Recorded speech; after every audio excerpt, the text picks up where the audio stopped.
Hello students, welcome to free maths. तो कैसे हैं आप लोग? तो आज हम लोग पढ़ने वाले हैं एक्सरसाइज 2.4।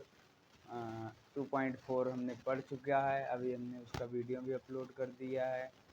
तो आज जो हम लोग पढ़ने वाले हैं एक नया चैप्टर, जो कि आई होप बहुत ही इम्पोर्टेंट है, और इससे भी आपको एक दो क्वेश्चन तो एकदम लिखे हुए हैं बोर्ड पेपर में, ठीक है। तो इसके जो क्वेश्चंस हैं उसको पहले शुरू करने से पहले सबसे पहले हम जान लेते हैं चैप्टर कौन सा है। तो आपका क्लास 10 मैथ का ये जो चैप्टर, हमारी जो सीरीज चल रही थी, अभी तक हमने आपको दूसरा वाला चैप्टर पहले हमने पढ़ा रहे थे। तो वो क्या था? मतलब समी बहुपद था। और जो आज हम लोग देखने वाले हैं वो क्या है? द्विघात समीकरण। तो चैप्टर शुरू करने से पहले सबसे पहले थोड़ा सा हम इसके बेसिक से जान लेते हैं कि आखिर द्विघात समीकरण होते क्या हैं। द्विघात समीकरण, तो समीकरण आप बहुत पहले से सुन रहे होंगे। इक्वेशन, इक्वेशन को क्या कहते हैं? समीकरण कहते हैं। जैसे कोई भी बहुपद है उसको उसके बीच में बराबर लगा दिया जाए। जैसे हम लिखते थे द्विघाती बहुपद x² + 5x + 6 बराबर 0 लिख दें। अगर इक्वल का साइन है, किसी भी कुछ भी अलजेब्रिक फंक्शन है या अलजेब्रिक एक्सप्रेशन है, कोई भी बीजगणितीय रूप है जिसका जो क्या दिया हो, बराबर लगा हो उसमें, तो हम उसको क्या कहेंगे? समीकरण कहेंगे। लेकिन द्विघात समीकरण कब कहेंगे? जब इसमें जो वेरिएबल हैं, जो चर पद हैं, उनकी घात क्या है? अधिकतम घात कितनी होनी चाहिए? अधिकतम घात 2 हो। तो हम कह देंगे कि वो हमारा जो भी समीकरण है वो क्या है? द्विघात समीकरण है।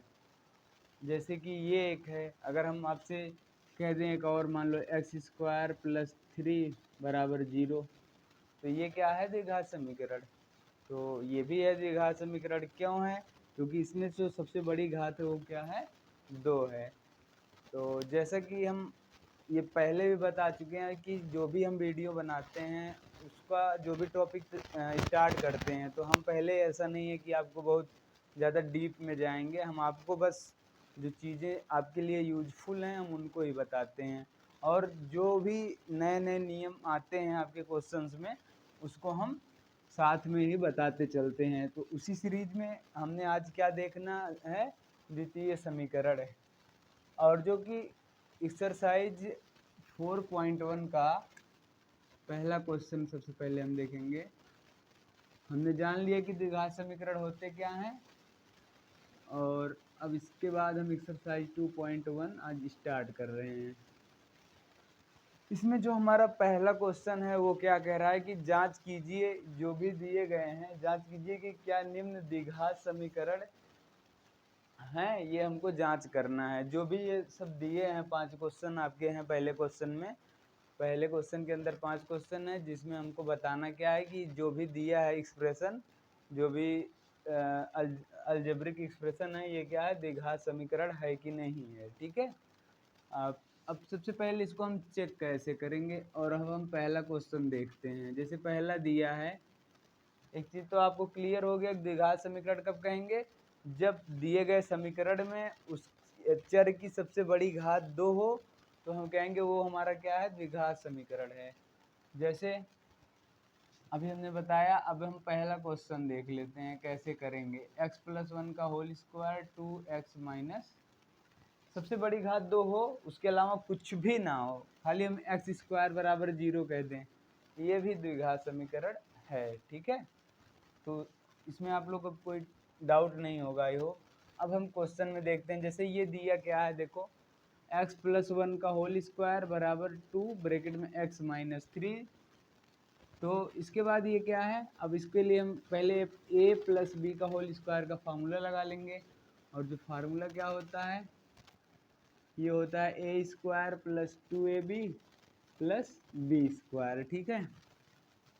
और अब हम चलते हैं, यहाँ पे लगा देते हैं a² मतलब x² + 2ab, ये a है और ये b है। a के जगह पे x और b के जगह पर 1 रख देते हैं प्लस बी स्क्वायर बराबर, यहाँ पे देखो गुणा ही है, अंदर गुणा एक बार इसके साथ और एक बार इसके साथ, तो 2x माइनस 6। अब देखो क्या करेंगे, एक्स स्क्वायर 2 1 के 2 एक्स में करेंगे तो 2x हो गया, और एक का स्क्वायर एक गुणा एक तो एक ही आएगा, इधर 2x देखो प्लस में इधर आएगा तो माइनस 2x, और इधर माइनस 6 है इधर आएगा तो प्लस 6 बराबर 0। जैसा था हमने इसको ऐसे ही लिखा और फिर बाद में उधर वालों को भी इधर ले आए। हमको देखना है कि a x square plus b x plus c बराबर 0 के रूप का है कि नहीं।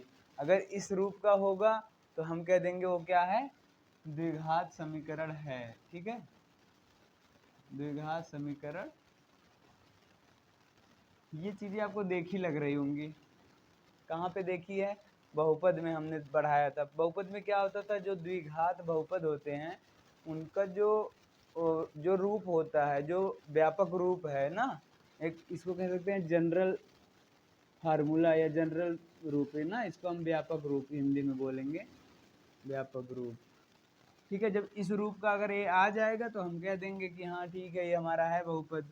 तो अब यहाँ देखो 2x, यहाँ के भी x है तो x के साथ 2 से 2 जाएगा 0x, मतलब 0 हो गया, तो इसको हटा ही देते हैं, और 6 और 1 कितना जाएगा। अब देखो यहाँ पे कहोगे कि ये वाला तो है ही नहीं भाई, अगर हम पूछ लें यहाँ पे इसकी क्या दिया है घात, सबसे बड़ी घात क्या है, देखो यहाँ पे 2 दिया है। ठीक है, तो ये क्या है, अगर सबसे बड़ी घात चर की 2 है तो हम कह देंगे द्विघात समीकरण है। यहाँ पे हम इसको ऐसे भी लिख सकते हैं, प्लस 0 इंटू एक्स प्लस 7 बराबर 0 लिख सकते हैं ना, तो हम कह देंगे कि ये हमारा द्विघात समीकरण है। अतः यह द्विघात समीकरण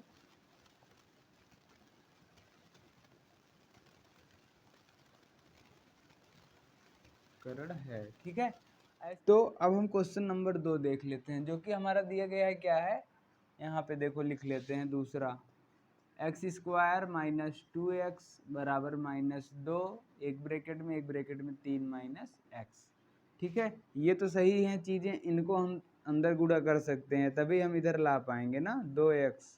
अब इसका करोगे तो माइनस 2 तिहाई 6x हो जाएगा, और माइनस माइनस प्लस, और 2 का x में होगा तो 2x हो जाएगा। इधर ले आएंगे तो हम ये देखो माइनस 2x, इधर प्लस 2x है तो इधर आ जाएगा, क्या हो जाएगा माइनस 2x, और ये माइनस 6, देखो x नहीं रहेगा 6 के साथ ना, क्योंकि यहाँ तो 6 2 तिहाई 6 बस है। ठीक है, इधर माइनस 6 इधर आएगा तो प्लस 6, तो ये क्या हो जाएगा 0, एक्स स्क्वायर माइनस 4x और प्लस 6, दोनों माइनस में थे तो जुड़ जाएंगे और चिन्ह माइनस का ही लगाएंगे। ठीक है, बराबर 0, तो ये भी क्या है द्विघात बहुपद है। ठीक है, ऐसे लिख देते हैं, ये भी द्विघात बहुपद है।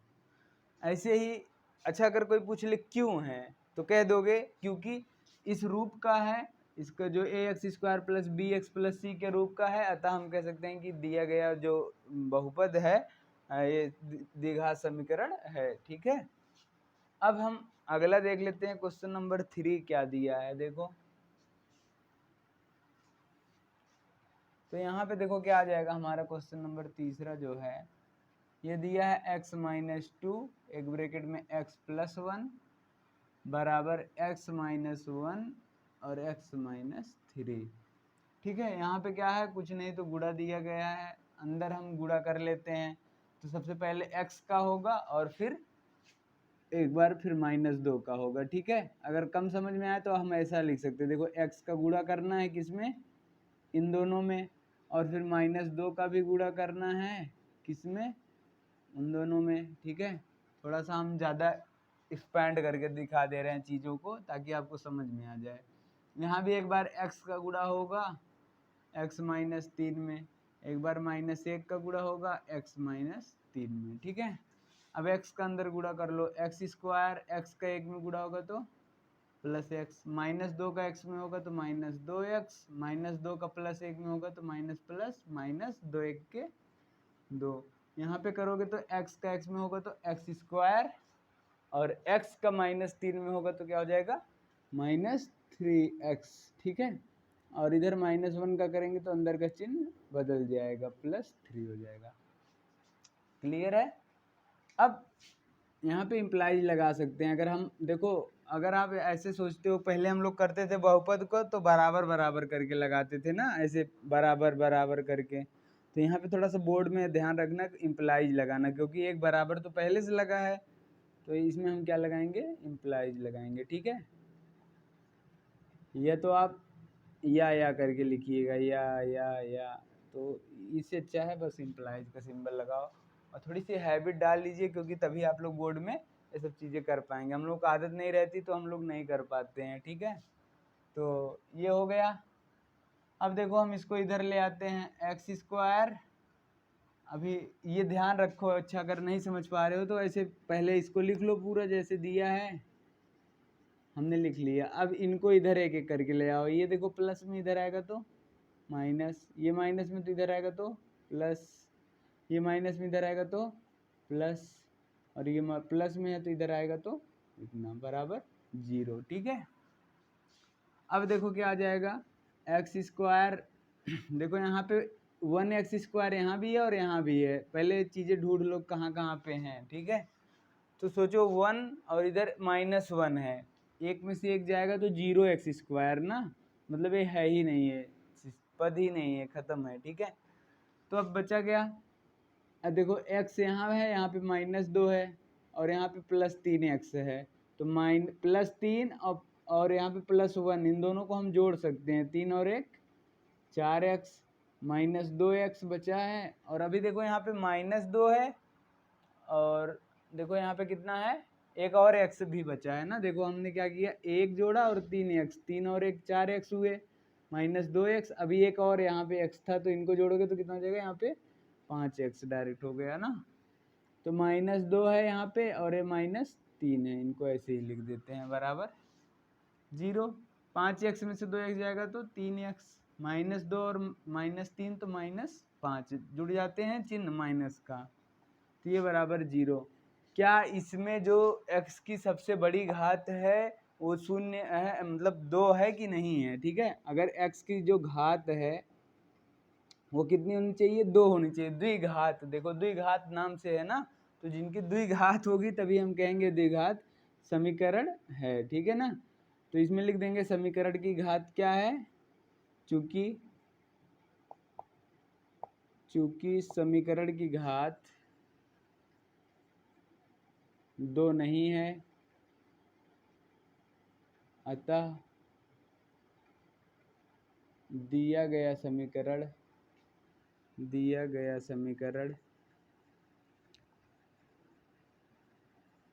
द्विघात समीकरण नहीं है, ठीक है। द्विघात समीकरण नहीं है। ऐसे ही अब हम अगला देख लेते हैं।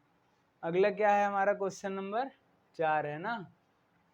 चौथा देखो क्या दिया गया है, 2x, x -3 एक ब्रैकेट में दिया है और दूसरे ब्रैकेट में 2x + 1 और बराबर x, फिर x + 5, ठीक है। अब यहाँ पे भी वही बात है, यहाँ पे देखो गुणा है और यहाँ पे देखो यहाँ पे गुणा है, ठीक है। तो हम पहले इसका करते हैं एक बार, x का ही दोनों में। देखो x का इसके साथ होगा तो 2, x का x में होगा तो x² और x का 1 में होगा तो +x, माइनस का 3 का 2 में होगा तो 3 दूना 6x, -3 का +1 में होगा तो माइनस प्लस -3, और x का x में करेंगे तो x² प्लस x का 5 पे करेंगे तो 5x। अब देखो 2x², ये इधर आएगा तो -x², अभी लाओ या बाद में लाओ, ठीक है। ये देखो तरीके अलग क्यों कर दे रहे हैं, ताकि आप सब तरीके समझ जाओ चीज़ें ना। ये कुछ डिफरेंस कर रहे हैं, क्या कर रहे हैं हम, जिसकी घात पहले जो पहले था उसको लिखा, अगर ऐसी वाली घात वाली उधर कहीं दिख रही तो पहले उसको ले आते हैं, ठीक है। आप ऐसे भी करोगे तो चीज़ें ज़्यादा समझ में आएंगी, ठीक है ना। आप इसीलिए डिफरेंट तरीके से समझाते हैं ताकि आपको वो नहीं आए तो वो आ जाए समझ में, ठीक है। तो है सब सेम चीज़ ही। और यहाँ देखो 6 और 1, 6 में से 1 जाएगा तो -5 बचेगा ना, -5x, और इधर से इसको लाएंगे तो प्लस है, इधर आएगा तो -5x। और ये -3 बचा है बराबर 0। समझ में आया क्या किया हमने? ये देखो एक्स स्क्वायर को इधर लाए तो माइनस में हो गया, और ये देखो 6 में से 1 जाएगा तो -5x, और 5x को इधर लाए -5x, तो 2x स्क्वायर में से 1x स्क्वायर जाएगा तो 1x स्क्वायर बचेगा, और -5 और -5 जुड़ जाएंगे तो -10x -3 बराबर 0। ये है कि नहीं है? ये भी है, ठीक है। तो हम क्या लिख देंगे? यस, ठीक है, ये भी हमारा द्विघात समीकरण है, ठीक है। हाँ, द्विघात समीकरण है। और अब हम देख लेते हैं लास्ट क्वेश्चन जो कि पहले का हमारा है, वो क्या है? 5वां वाला। वो क्या है? देखो ये भी इजी है, क्वेश्चन देख के ही आप समझ जाओगे अगर प्रैक्टिस इतना कर लिए। और साथ में होमवर्क हम ये देते हैं आप लोगों को, आप एग्जाम्पल करिए, ठीक है। और एग्जाम्पल में जो भी क्वेश्चन ना आए आप कमेंट करके पूछिए, ऐसे उसमें तो सोल्यूशन भी दिया रहता है, आप देख के भी कर सकते हो, ठीक है। तो आप ज़रूर एग्जाम्पल लगाइए, क्योंकि बोर्ड में कभी कभी ये होता है कि एग्जाम्पल ही उठा के दे देता है, क्योंकि हम लोग अक्सर ये करते हैं भैया प्रश्नावली लगाओ, जो भी दिया है उसको लगाओ। नहीं, ऐसा नहीं करना है। जो भी आपके प्रश्नावली में उसको भी करना है, और एग्जाम्पल आपको खुद से करना है, ठीक है। और जो भी डाउट हो फिर उसके लिए तो हम हैं ही। तो अब देखो हम लिख लेते हैं, क्वेश्चन लिखने की भी ज़रूरत नहीं है, ये तो 5वां यहीं पे है ना, इसको हम सॉल्व कर लेते हैं। देखो यहाँ पे क्या है? कुछ नहीं तो गुणा लिखा है, ठीक है ना। यहाँ भी कुछ नहीं है तो ये भी गुणा में है। अगर दो चीज़ ब्रैकेट में लिखी हैं, जैसे हम ऐसे लिख दें 2, ऐसे लिख दें x, या 2, ठीक है, यही लिख दिए, कुछ नहीं है तो मतलब गुणा है, इनका गुणा करके लिखेंगे हम। तो ऐसे यहाँ भी करेंगे गुणा।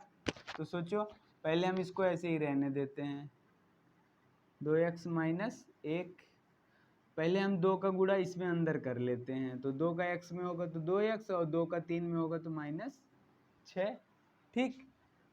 अब देखो क्या होगा, बराबर यहाँ भी क्या है? कुछ नहीं था तो गुणा ही हो गया है, ठीक है। तो यहाँ भी गुणा करोगे, या ऐसे ही अभी लिख लो, लिखना है तो x + 5 और x - 1, ठीक। हमने कुछ नहीं किया, बस 2 का अंदर गुणा कर लिया है। अब देखो यहाँ पे क्या करेंगे, हम इनका भी गुणा करेंगे, 2x का इसमें भी और एक बार इसमें करेंगे। 2 का 2 में होगा तो 4, x का x में होगा तो x स्क्वायर, 2 का 6 में होगा तो -12, x इसके साथ है तो इसके साथ लगा दिया हमने। अगर यहाँ भी रहता तो घात जोड़ लेते, ठीक। अब ऐसे -1 का करोगे तो -2x, और माइनस माइनस प्लस 6। ऐसे x का x में करोगे तो x स्क्वायर, x का -1 में करोगे तो -x, और 5 का देखो x में करोगे तो +5x, और 5 का -1 में करोगे तो -5, ठीक है। अब कुछ नहीं करना है आपको, 4x स्क्वायर, ये देखो प्लस में है x स्क्वायर, इधर आएगा तो इसकी घात देखो सेम थी, इसके घात जैसा एक था इधर, तो हम इधर से इधर लिए आए। अब यहाँ देखो 12 और 2 कितना हो जाएगा? -14x, और देखो 5x है और इधर -x है, प्लस 5 में से 1 जाएगा तो 4x बचेगा ना।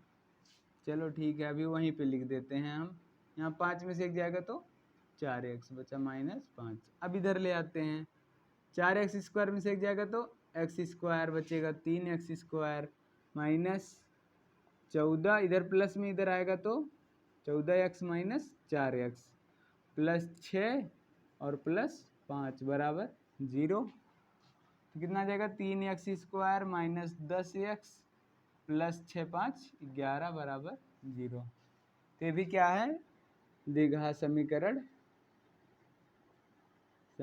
है, ठीक है। अगर इसमें कहीं नहीं आया हो, आई होप हम तो पूरा ऐसे ही एक्सप्लेन करते हैं कि ताकि आप लोगों को पूरी चीज़ें समझ में आ जाए, ठीक है ना। तो आप लोग ज़रूर इसको पेन और कॉपी पर प्रैक्टिस कीजिए ज़रूर, या नहीं कि ऐसे बस स्क्रीनशॉट ले लिया और फिर ऐसे ही रख दिया फ़ोन में, उससे कुछ नहीं होगा। आप जब तक कुछ करेंगे नहीं हमारे साथ, तो जब भी हमारी क्लास कीजिए साथ में आप कॉपी पेन लेके वो चीज़ें खुद भी करिए चीज़ों को ना। हम इधर करते रहते हैं तो साथ में आप कॉपी पे भी आपका पेन चलता रहना चाहिए। चलिए अब हम आगे देखते हैं। दूसरा जिसमें हमको कुछ 4 क्वेश्चन दिए गए हैं, जिसमें कहा गया है कि जो भी ये प्रॉब्लम्स दिए हैं, जो लिखा गया है, इनको हमको समीकरणों के रूप में निरूपित कीजिए निम्न चीज़ों को। जिसमें कि हमको जैसे कि हम कोई भी बातें लिखी गई हैं उनको हम द्विघात समीकरण में कैसे करके, बस समीकरण लिखने को कहा गया है लेकिन हम पूरा सल्यूशन करके आपको दिखाएंगे इसके, ठीक है। क्योंकि आगे आपको जो भी क्वेश्चन मिलेंगे जैसे इस एक्सरसाइज के बाद 4.1 के बाद 4.2, 3, 4 जो भी है उसमें उसमें आपको डायरेक्ट निकालना भी होता है, तो हम यहीं से निकाल के भी दिखाते हैं। जैसे कि हमारा पहला क्वेश्चन दिया है, देखिए एक आयताकार भूखंड का क्षेत्रफल 528 मीटर स्क्वायर है।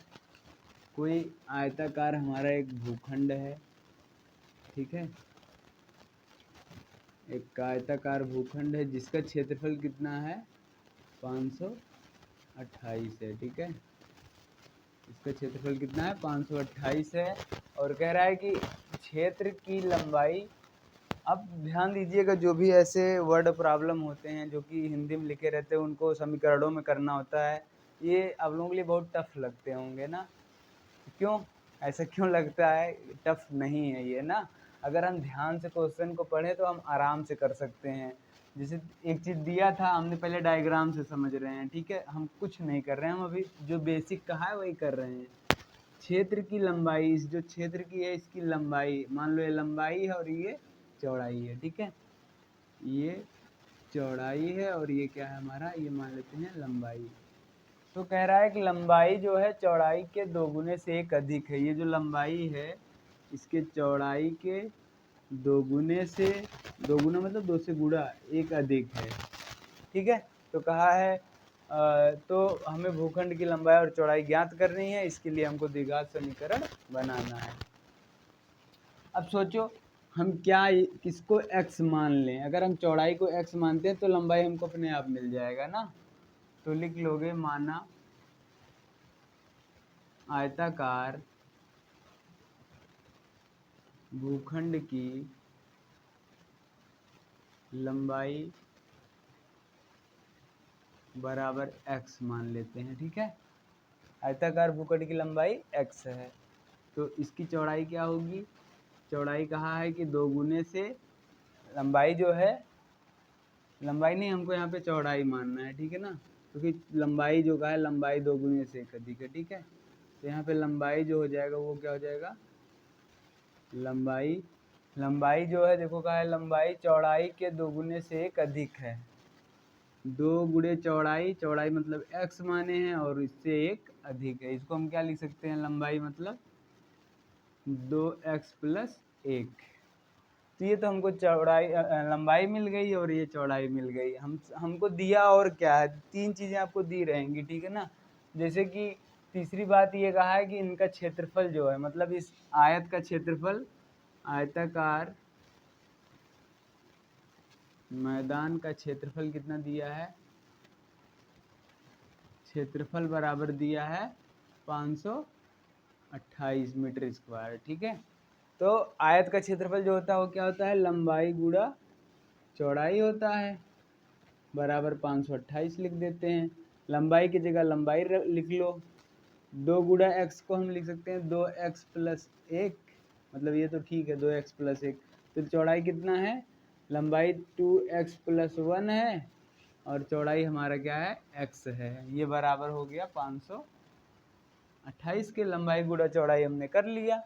अब इसका अंदर गुणा करेंगे तो 2x स्क्वायर प्लस x का एक में होगा तो x बराबर 528, 2x स्क्वायर।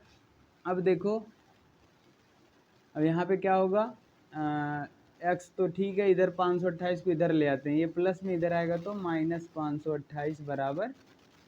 तो ये हमारा कैसा बन गया, द्विघात समीकरण बन गया। अब द्विघात समीकरण को कैसे लगाओगे, जैसे बहुपद में द्विघात बहुपद को लगा के हम शून्यक निकालते थे, वैसे ही यहाँ भी हमको द्विघात, एक प्रकार से द्विघात बहुपद ही समझो, और बाद में हमको इसको क्या निकालना है, शून्यक निकालना है, ठीक है।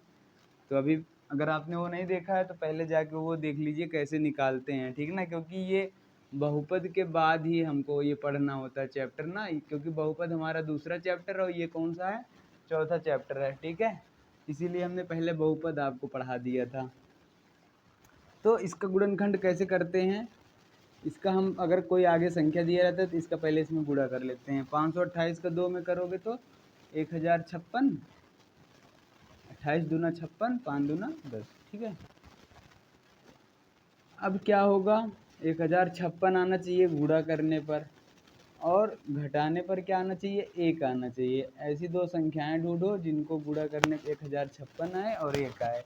अब यहाँ पे पहाड़ा हमको इतना आता नहीं, ना ही आपको आता होगा कि किसी का पहाड़ा पढ़ें 1056 आ जाए। तो उसके लिए हम इसका फैक्टराइजेशन कर लेते हैं, गुणनखंड, ठीक है। 1056 का, ये देखो 2 से कटेगा, 2 पच्चे 10, ठीक है। 2 दूना 4, 2 अट्ठी 16, 2 से करोगे तो 2 दूना 4, 2 छक्के 12, 2 चौके 8, 2 इक्के 2, 3 6, 2 दूना 2, देखो एक तो कटेगा नहीं, 2 छक्के 12, एक इधर जाएगा तो 12, 2 छक्के 11, और 3 से करेंगे ना, अभी 2 से करोगे तो 33 आएगा, 2 3 6, 2 3 6। अब 3 से करेंगे तो 11, 11 से कर देंगे तो 1 आ गया। अब इन्हीं में, अब एक चीज़ तो हमको पता चल गया, अगर हम इन सबका गुणा करें तो हमको 1056 तो आ जाएगा, लेकिन हमको इतने चीज़ों का लेना, इनको 2 पार्ट में लेना है, किसी को भी किसी को भी। अब हमको पता नहीं किसको क्या लें, ठीक है ना। अगर हम ऐसा लेते हैं तो हमको देखना है कि वो चीज़ें घटाने पे आ रही हैं कि नहीं। तो हम 2 दूना 4, दूना 8, दूनी 16, दूनी 32, और 11 तिहाई 33, 33 माइनस 32 करोगे तो 1 मिल जा रहा है ना। तो ये चीज़ें हम ढूंढ लिए, कैसे ढूंढ लिए, हमने गुणनखंड करके ढूंढा। तो यहाँ से समझ सकते हो क्या है करना है। अब ये चीज़ें हम, यही चीज़ जो भी है इसके जगह पे हम लिख देंगे, 2x² प्लस इसको 33 माइनस 32 लिख देंगे ना, क्योंकि 33 गुणा 32 इतना आएगा, और 33 में से 32 घटाएंगे तो 1 मिल रहा है। बाहर x माइनस 528, ये आपका बाहर का पार्ट है, इसको आप पीछे कहीं रफ पे करिएगा, ठीक है ना। क्वेश्चन में हमको ये करना है बस।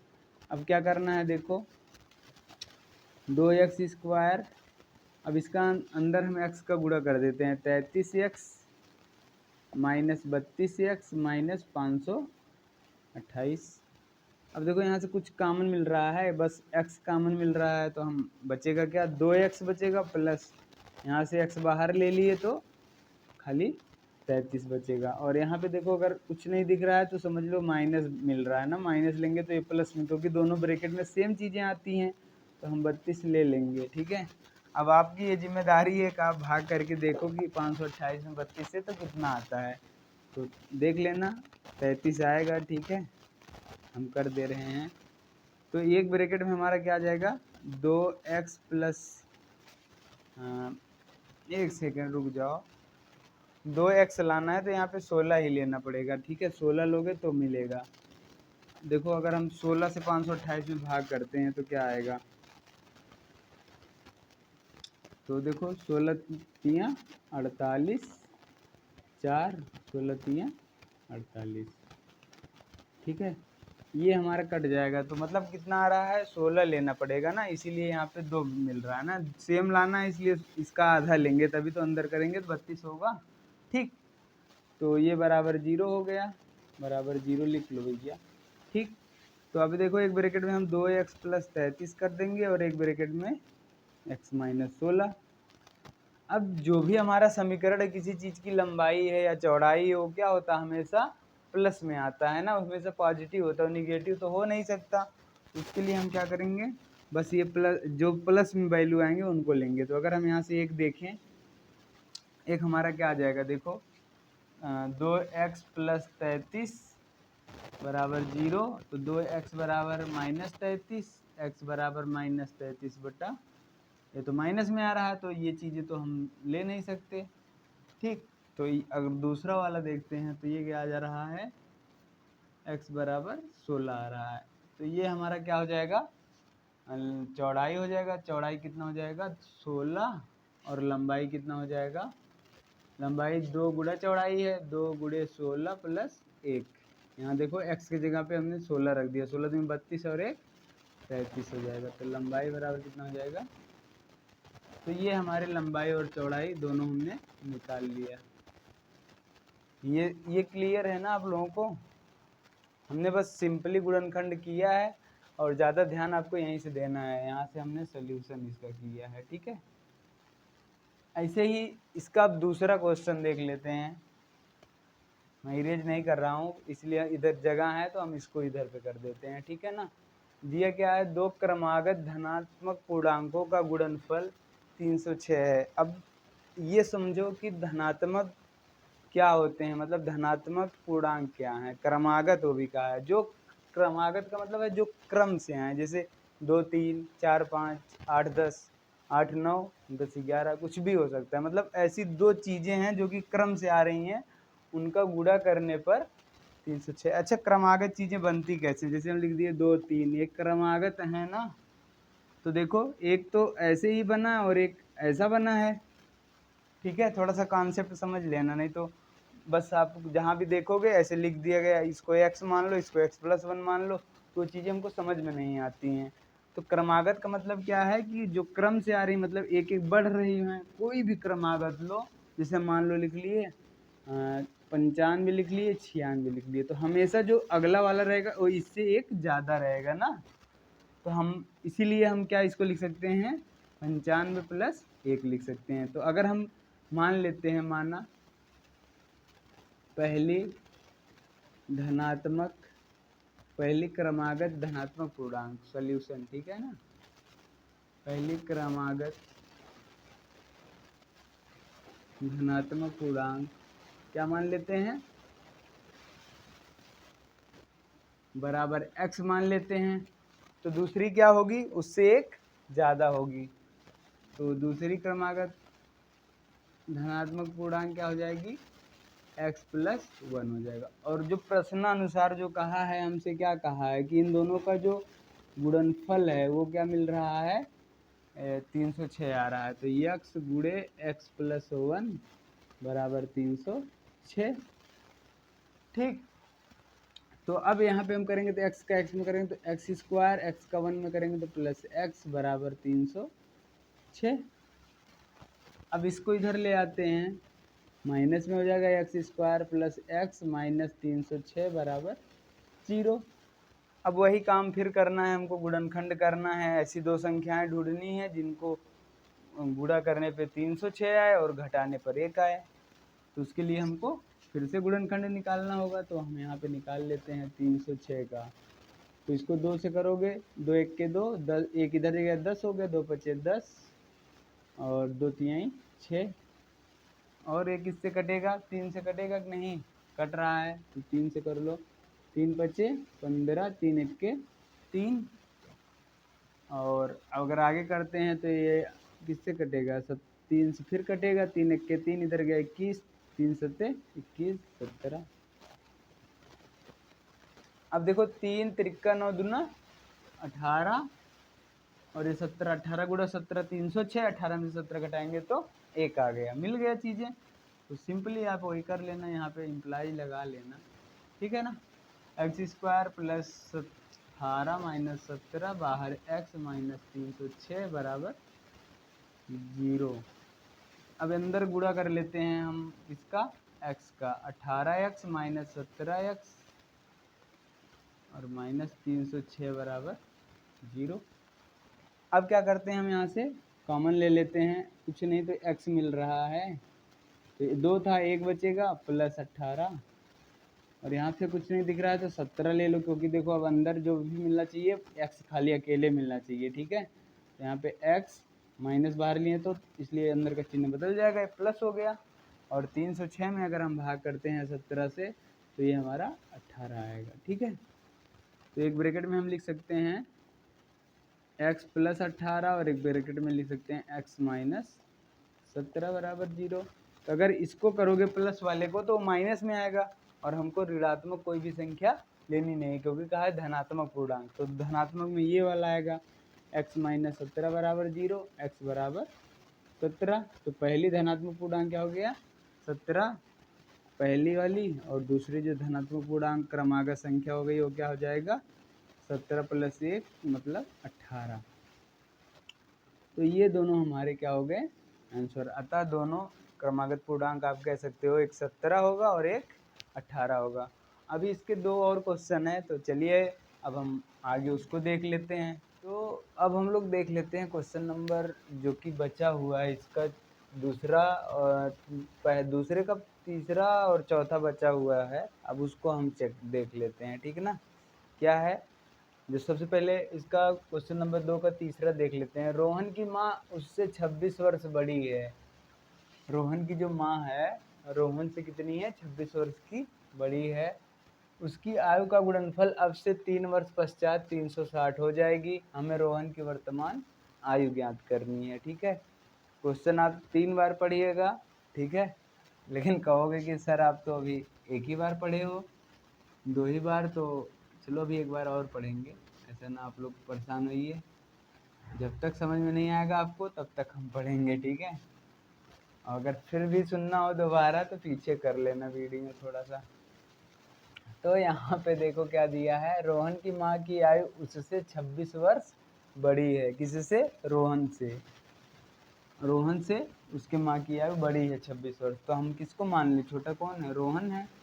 माना रोहन की आयु क्या है, 26 वर्ष है, एक्स है, ठीक है। उसके माँ की आयु 26 वर्ष इससे बड़ी है उसकी माँ, ठीक है ना। तो रोहन की माँ की आयु बराबर रोहन की माँ की आयु बराबर कितना हो जाएगा, x प्लस 26। और दूसरी बात क्या कह रहा है, अब से वर्तमान आयु यहाँ मान लो रोहन की वर्तमान आयु, ठीक है। ये आप लिख लीजिएगा थोड़ा सा, वर्तमान मतलब इस समय मान लेते हैं, ठीक है ना। माँ की वर्तमान आयु, दोनों की जो इस प्रेजेंट टाइम में आयु है, रोहन की आयु हमने x मान लिया और उसके माँ की आयु x प्लस 26 मान लिया है। तो अब कह क्या रहा है, अब से 3 साल बाद, 3 वर्ष पश्चात, ठीक है। तो अभी तो ये है, अब से 3 वर्ष पश्चात लिखते हैं, 3 वर्ष पश्चात रोहन की आयु क्या होगी। अगर देखो पश्चात कहता है तो हम मतलब उसके बाद कह रहा है ना। जैसे अभी हमारी आयु मान लो 20 है, ठीक है ना, तो उसके 3 वर्ष पश्चात क्या होगी, 20 प्लस 3 करोगे, ऐसे ही अभी 3 साल बाद, ठीक है, तो इसका क्या हो जाएगा, जोड़ लोगे, x प्लस 3 कर लोगे। ऐसे उसकी माँ की आयु, रोहन की माँ की आयु क्या हो जाएगा, माँ की आयु बराबर क्या हो जाएगा, इसकी माँ की आयु x प्लस 26 अभी है, और 3 साल बाद 3 और जोड़ दो, तो इसको हम कह सकते हैं x प्लस 29 हो जाएगा ना, 26 3 29। 3 वर्ष पश्चात 360 हो जाएगी ना आयु। देखो उनकी आयु का गुणनफल अब से 3 वर्ष पश्चात 360 हो जाएगी, मतलब अब से 3 वर्ष बाद जो उनकी आयु है उनका अगर गुणा कर दें तो वो कितना आ रहा है, 360 आ रहा है, ठीक है। तो हम अब इन दोनों का हम 3 वर्ष पश्चात वालों का गुणा कर लेते हैं, प्रश्नानुसार यहाँ लिख लेना, ठीक है, according to question. x plus 3 और x प्लस 29 बराबर कितना हो जाएगा, 360, 360, ठीक है।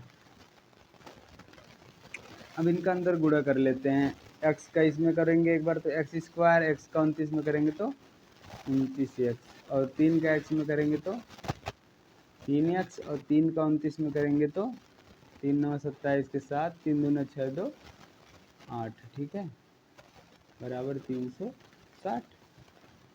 अब क्या हो जाएगा, 29 3 32 प्लस 87 माइनस 300।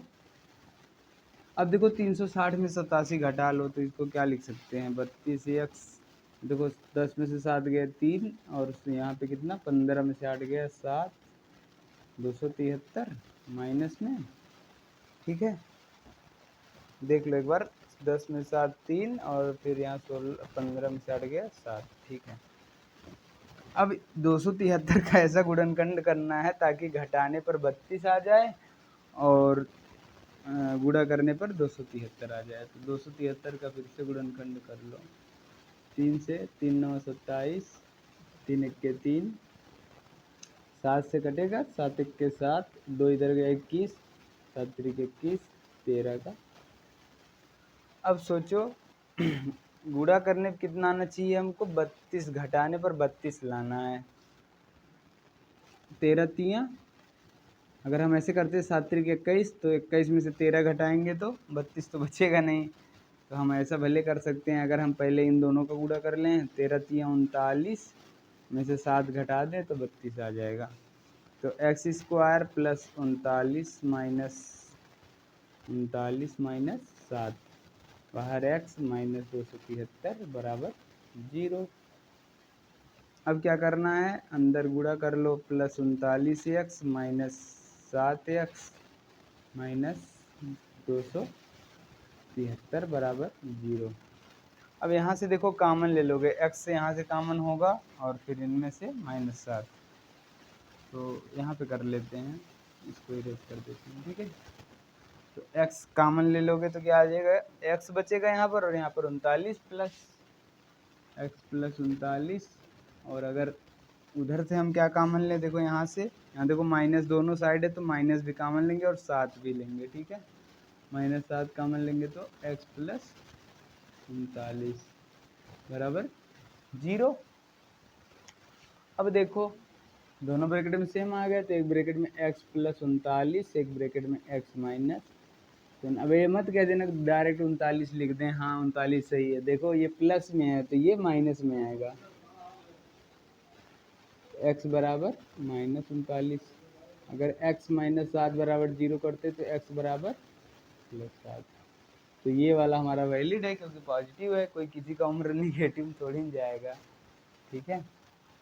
तो यहाँ पे देखो हमने अब रोहन की आयु लिख सकते हैं हम ना, रोहन की आयु कितना हो जाएगा, रोहन की आयु बराबर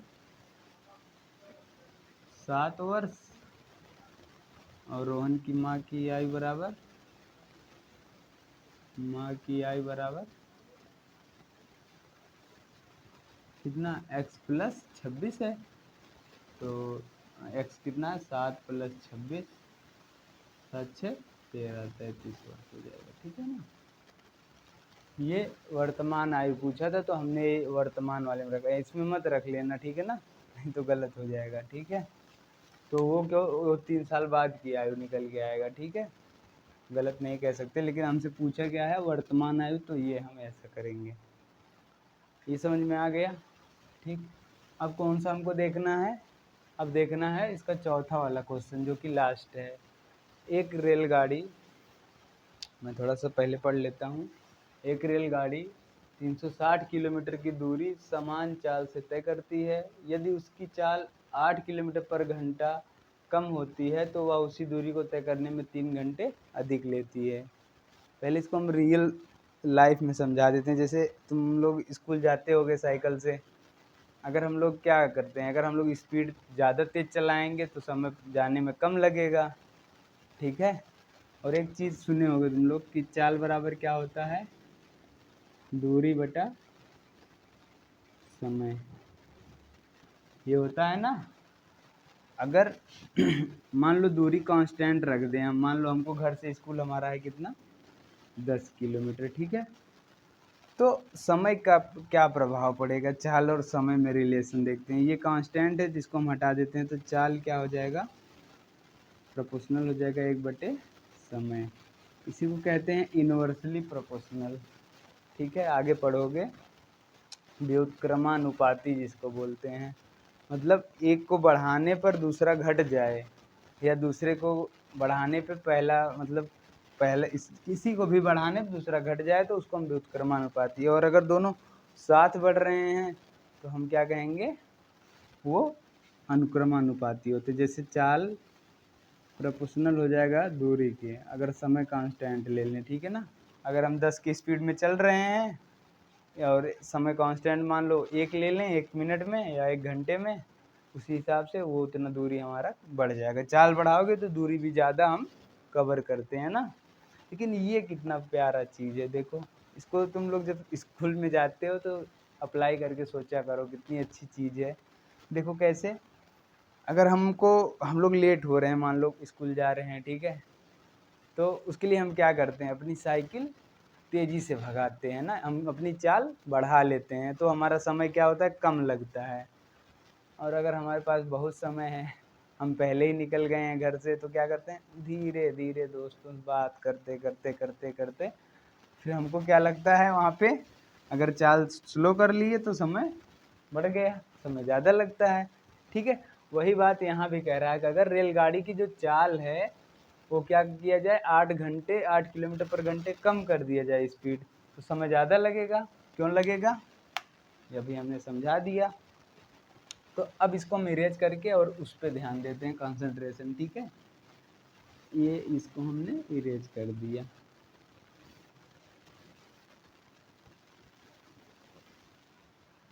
ठीक, अब यहाँ पे हम चौथा क्वेश्चन देख लेते हैं, ये दूसरे का। ठीक है ना, 4। ठीक है, 360 किलोमीटर दूरी तय करती है तो 3 घंटे अधिक लेती है। तो इसके लिए हमको क्या करना है, एक समीकरण बनाना है। कह रहा है कि एक रेलगाड़ी 360 किलोमीटर की दूरी समान चाल से, चाल क्या है वो हमको पता नहीं है ना, हम चाल को ही मान लेते हैं, अभी x मान लेते हैं। माना रेलगाड़ी की चाल बराबर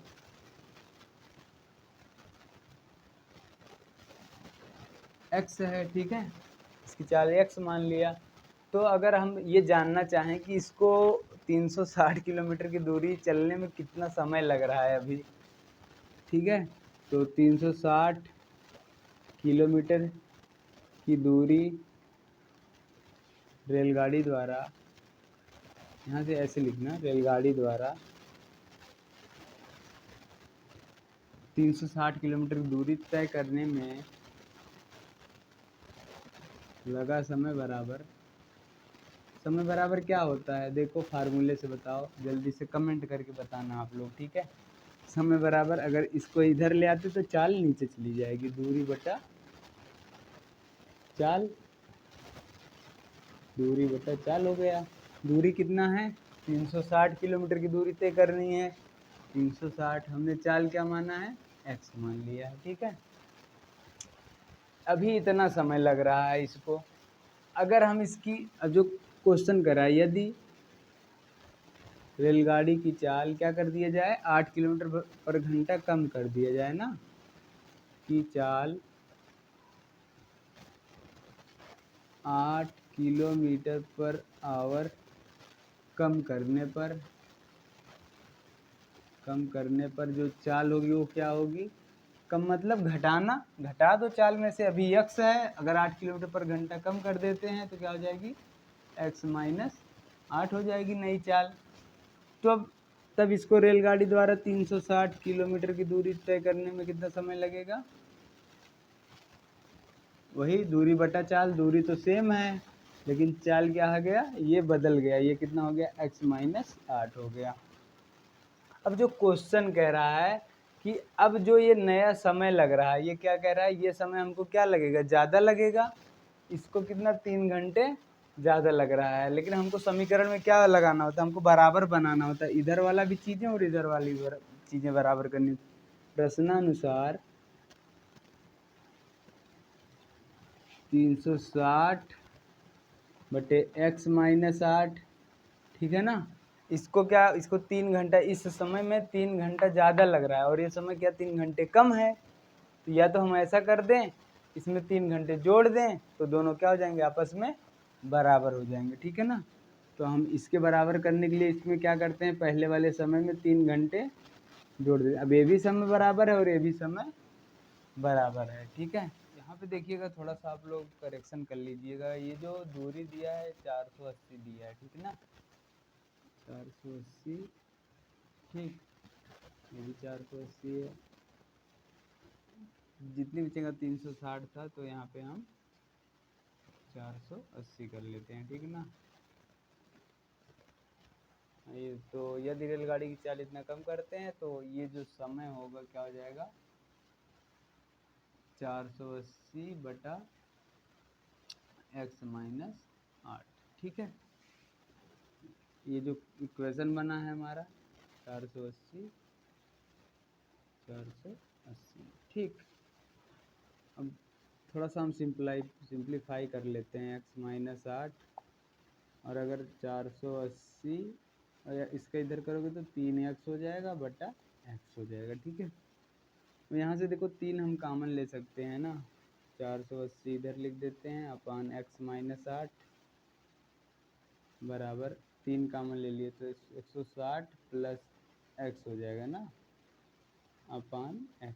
ये देखो 3 से काट सकते हैं, इधर गुणा है इधर आएगा तो भाग होगा, 160 बचेगा तो 160 बटे x माइनस 8 बराबर 160 प्लस x। ठीक है, 160 प्लस x अपान x हो गया। अब करना क्या है, वैसे क्रॉस मल्टीप्लिकेशन कर लो ना, वही अभी जैसे पहले करते थे 480 किलोमीटर। ठीक, तो करोगे तो x का हो जाएगा 160x बराबर इधर करेंगे तो 16 160x माइनस, अब देखो 160 का 8 में करेंगे तो 16 अट्ठे 8 से 48 का 8 और 8 एक के 8 4 12 128 तो जीरो लगा है तो जीरो लगा देना, ठीक ना, 1280 हो जाएगा माइनस में। और अगर हम x का इसमें करते हैं तो plus x square minus 8x।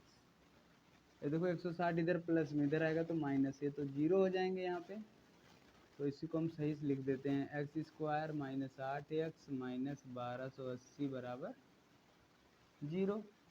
ठीक, तो ये हमारा इक्वेशन आ गया, आप लोग इसको सॉल्व करिएगा और देखिएगा कि क्या आता है आंसर, और जो भी आपकी रेलगाड़ी की चाल आए आंसर आप कमेंट करिएगा। अगर नहीं होता है फैक्टराइजेशन तो इसको हम नेक्स्ट वीडियो में कवर करके तब फिर उसको शुरू करेंगे, अगला वाला जो 4.2 है, ठीक है ना। तब तक के लिए आप लोग पढ़ते रहिए और जो भी है डाउट आप पूछते रहिए, ठीक है ना। अगर चैनल पे नए हैं तो सब्सक्राइब कीजिए। Thanks for watching.